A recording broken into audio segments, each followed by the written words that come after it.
Hi everyone, we're back into it today after a couple of festive days off. We had a very special video that went out last night looking at the first 6 months of Ange Postecoglou at Celtic through the lens of 67 Hail Hail. It's basically a compilation of, I think, about 60 different videos over the last 6 months. It's about 35 minutes long, well worth a watch. I would 100% recommend it, and not just because it took me about 10 hours to put the thing together, but yeah, definitely check that out.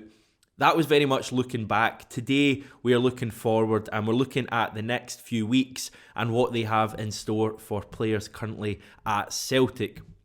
Now, I should say we've been getting a lot of messages in, well, about 3, asking us to do a bit of a transfer window preview, update, that kind of thing.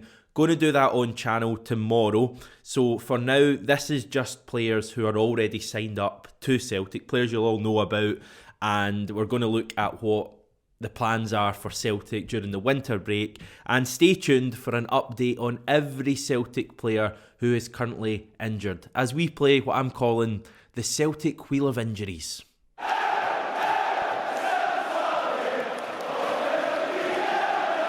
Okay, the first thing to mention is that Celtic aren't going to Dubai this winter. Now, we've been going to the United Arab Emirates every winter break since Brendan Rodgers came to the club. So that's 2017, 18, 19, 20, and even last year when there wasn't even a proper winter break, we still went to Dubai, and we all know how that ended. So we're not going this year, but Ange was still keen to get the players away to a sunnier location in early November, with Jota's homeland Portugal said to be the favoured choice. However, as is the case with COVID ruining plans, the rise of cases in Scotland and of course the new Omicron variant meant that Celtic had to abort these plans, with Ange citing unnecessary risk as a reason. So Celtic will stay in Scotland during the winter break. However, it does seem like the players have been given a little bit of time off this week, a bit of licence to go and chill out, enjoy themselves, maybe even go to Dubai in Nir Biton's case. He was scoring a goal on Sunday afternoon at McDiarmid Park against St Johnstone, and by Monday morning he was posting on Instagram photos of Dubai. Now, this could be a photo from a year ago, maybe he's just reminiscing in those wonderful boozy sessions that we had under our former manager, but it seems far more likely that Nir Biton has taken a bit of time to go away to Dubai. Not sure that would be the literally, if you had an option to go anywhere on the planet, maybe Dubai would be right at the bottom of that list, given Celtic's history there in the last year or so. But Nir Biton obviously likes the weather there in the Middle East at this time of year. So he's apparently there at the moment. Training should then resume, I'm assuming, early next week. I've not seen that confirmed anywhere, but that's what we would expect. Ange won't be taking any time off, though. He has plenty to do, from bringing players in, assessing staff and the squad, and sorting the right training schedule. Those are all Ange's words as well, so that's what he'll be doing in the period while the players are away. Celtic will return to training, as I say, at some stage next week, with our first game of 2022 on January the 17th at home to Hibernian. We've then got what seems like a rather large 5-day break before we face Alloa in the Scottish Cup the following Saturday, and that is the start of a 12-game run over 6 weeks. That will be 13 if we get past Alloa and into the 5th round of the Scottish Cup. Celtic won't get any further respite until the next international break in mid-March. So this 2.5 week period that Ange will have with the players is crucial, and it's basically the first time that he will have such a chance to work with all the fit players, at least, with no matches on the immediate horizon. A real opportunity for Ange to get some of what he wants to do into the players, and I think that should be really beneficial to Celtic, and it's part of the reason why everyone thinks that this 2-3 week winter break could really bring about a new Celtic in 2022. Now, obviously that comes with the caveat that he won't have every player in training, because Celtic do still have a number of players missing due to injury. We saw that in our final game against St Johnstone. I think it was like 17 players we were missing in total, which is just totally ridiculous and says a lot about the players who played and Ange that we were able to get the 3 points relatively easily in that game.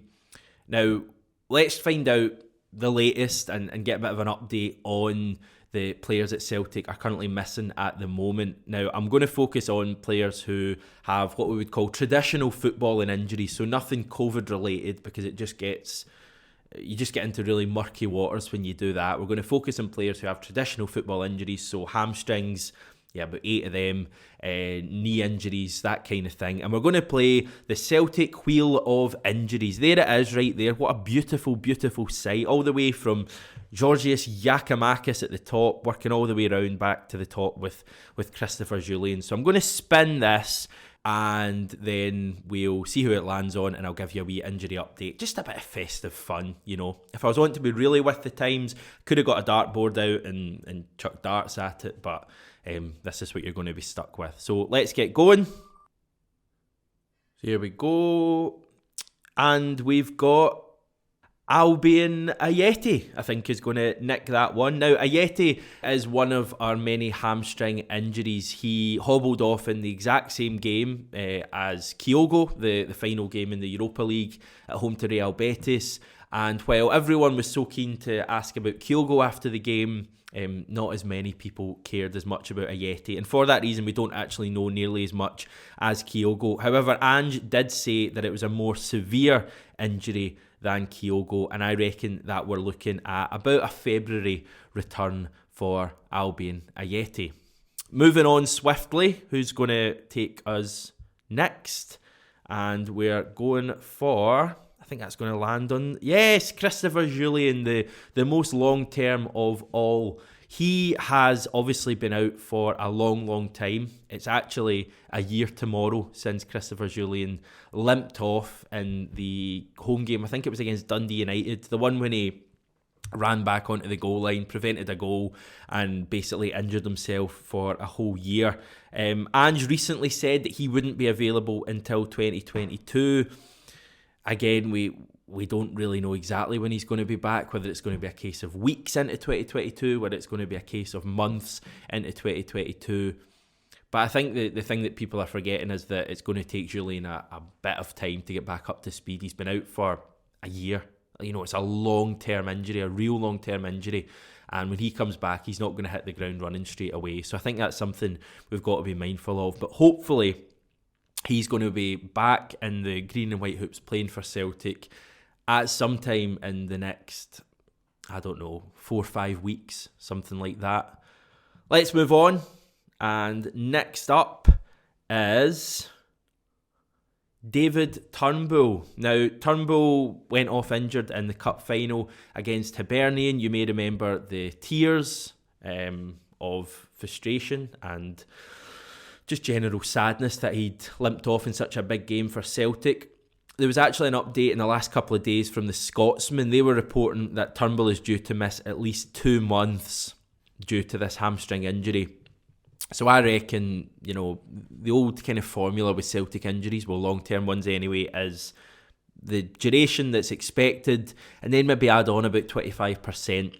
I reckon late February, early March by the time we're getting David Turnbull back, which in itself is quite a big blow, I would suggest. I think he's the kind of player that you maybe don't fully appreciate until he's gone and you lose a bit of creativity in that midfield. So best wishes to David Turnbull. Hopefully we see him back very soon.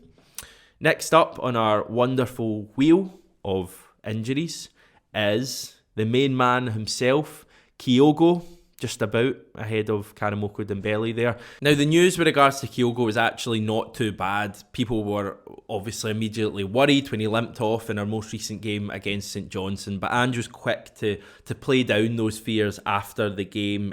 He said that Kyogo's injury wasn't, quote, anything major.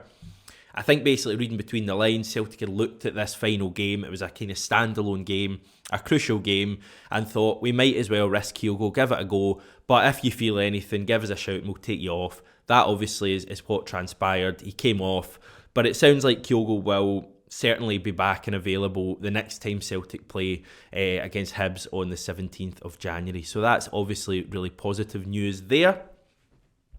Next up, just a few players left in this wonderful wheel, and we're going to our wonderful Greek Georgios Giacomakis. Now, he's been missing since picking up a knee injury against Dundee back in November. A bit of a strange one, that. I think it took Celtic a bit of a period of time to actually work out what the injury was. There seemed to be a lot of analysis going on there. There's probably a better medical word. Scan, maybe, something like that. But the good news again with Giacomakis is that he's basically back now. Ange said that he just missed out on the St Johnstone game because he hadn't done enough training, but that basically if Celtic had been playing Hibs tonight, which was obviously originally the case, 29th of December, Giacomakis would have been in the squad. So we're certainly expecting him to be fit for the rescheduled game against Hibs on the 17th of January, and he may of course have a big part to play given that we don't exactly have many striking options with Ayeti also out, and the fact that Kyogo could be whisked away by his international team at any stage. So it'd be good to get Giacomakis back fit and ideally scoring quite a few goals. That would be lovely, wouldn't it? Right, next up, just a few names left now, and we're going for, I think, James Forrest. That's going to land on. Now, James Forrest, last seen for Celtic against Motherwell. He, once again, limped off. I need to find a kind of better phrase. Hobbled off against Motherwell. Again, that was a case of him not being fully fit, but Celtic taking a bit of a chance, and it backfired as it has seemed to do so far. He's had hamstring troubles over the last 18 months. He was kind of the trendsetter with this whole hamstring thing, and then basically every Celtic first team player has followed in subsequent times. Ange admitted that they took a risk bringing him back too soon. Hopefully he won't be too far away by the time Celtic return. It would certainly be good to get James Forrest back as soon as possible. Just 3 names left now. Who's going to be the last man standing? That's going to be tight. Oh, Joe Hart just about nicks that there. Joe Hart is a short-term one, obviously. He picked up an injury in the cup final win over Hibernian, according to Ange and according to other people. Unsure if that was in the celebrations or what the case was. Maybe just one of those injuries, a minor injury that turned out to be a bit worse after the game. He obviously missed our double header against the Saints, Mirren and St Johnstone, but Ange expects him to be back once we return, so nothing major to write home about there. Next up, as we enter our final 2, it's either going to be Jota or Dembele, 2 wonderful wingers, and we're going to Portugal. Jota, probably the most talked about Celtic injury over the last 6 weeks or so. His injury was, quote, quite significant, according to Ange. He wouldn't have been ready for Rangers on the 2nd of January had that game happened. So he basically now has another couple of extra weeks to be fit for Hibs on January the 17th. But we can't afford to rush Jota back. He's just far too crucial a player for us to come back and injure him straight away and for him to miss more time. So as much as we're all looking at that Rangers game on the 2nd of February and obviously like European ties and the trip to Tynecastle, and we're going to be struggling for creativity, especially if Rogic and Kyogo are away, I think we need to take our time with Jota. If he misses that first Hibs game, misses the Cup 4th round against Alloa, so be it. We'll get him back after that. He's just far too crucial a player. And finally, of course, we're moving on to Karamoko Dembele, the last man standing, Celtic's second longest absentee after Chris Julian. He's been missing since pre-season. He broke his ankle, actually, in a game against Bristol City, an awful challenge. There was actually an update in the last couple of days from Football Scotland. They report that he will be back in training next week. He's a couple of weeks ahead of schedule, so he'll return to training when the Celtic first team return back to training next week. I think Dembele's a player who would have seen quite a bit of game time already this season, so it'll obviously be really good if he's back and can just add another attacking option. As much as he's maybe not proven yet, I think he's 18 years old now. He's a player who can add something to Celtic. So that's us covered and up to date with regards to injuries for now. The final thing I wanted to just briefly mention is just the stark contrast at Celtic between now and this time last year. Without going in on individuals who were at the club at that stage, it just generally seems like things are far more professional at Celtic under Ange. He is going to use every minute of this break to his and Celtic's advantage, and I think we're really going to benefit from it as a result. Last year we clearly didn't. We came back far weaker from the winter break, and I think this year we're going to be far stronger. In terms of us at 67 Hail Hail, the next week is going to be a bit stop-start, just the way New Year's worked out. I don't want to spend every day of my life making videos, as much as I love you all and enjoy chatting to you. We will have some varied content coming over the next few days. We are planning, I think, as I say, the transfer window preview tomorrow. That's just going to be me.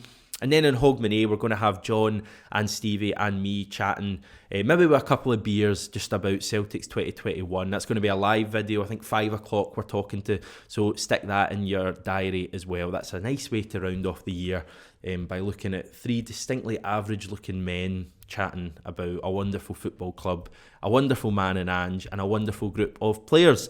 We're on the verge of 23,000 subscribers. I feel like I've been saying that since the start of the year. Certainly the start of the month. So go on, get us over the line, make my 2021 dreams come true. And yeah, we'll speak to you very soon. Thanks everyone for watching. Take care and hail hail.